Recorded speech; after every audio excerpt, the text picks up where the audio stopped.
The story begins with a striking sentence. The man in black fled across the desert, and the gunslinger followed. Roland Deschain, the last gunslinger, is chasing the man in black through an endless, barren desert. This world is a post-apocalyptic landscape, combining elements of both the past and the future.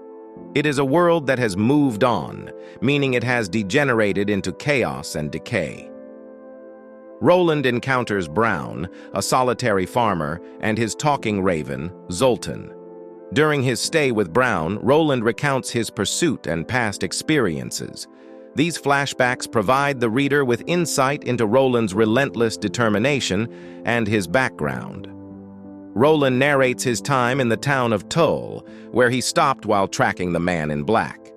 Tull is a rundown town filled with superstitious and hostile inhabitants. Roland meets a woman named Alice and learns that the man in black passed through the town, leaving chaos in his wake. The local preacher, Sylvia Pittston, claims that the man in black impregnated her with a demonic child. The situation escalates when the townsfolk, influenced by Sylvia and the man in black, turn against Roland. In a brutal massacre, Roland is forced to kill the entire population of Tull to survive. This episode highlights Roland's ruthless determination and the darkness of his mission. Continuing his journey, Roland encounters a boy named Jake Chambers, who appears to have come from another world, our world. Jake was hit by a car and died in New York City before appearing in Roland's world. Jake struggles to remember the events leading to his death, but quickly forms a bond with Roland. Roland and Jake travel together, and Jake becomes a surrogate son to Roland.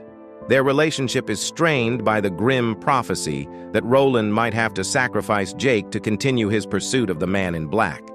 Their journey leads them into the mountains, where they take refuge in an old, abandoned mine tunnel.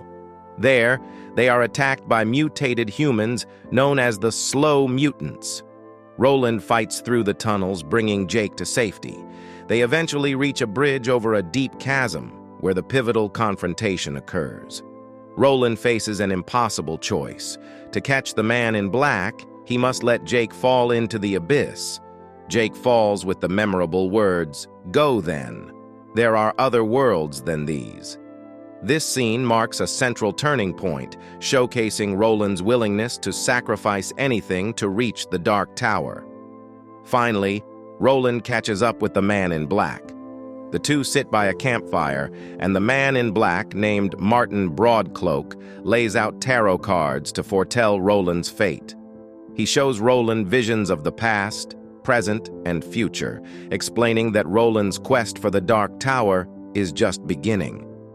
The man in black reveals that the Dark Tower is the nexus of all worlds and times, and that Roland's destiny is inexorably tied to it. He hints that the tower is in peril, and that Roland's journey will require many trials and sacrifices. At the end of the book, Roland awakens alone by the sea. The man in black has vanished, and Roland realizes his journey is far from over. The beach is inhabited by strange creatures called lobstrosities, presenting a new danger.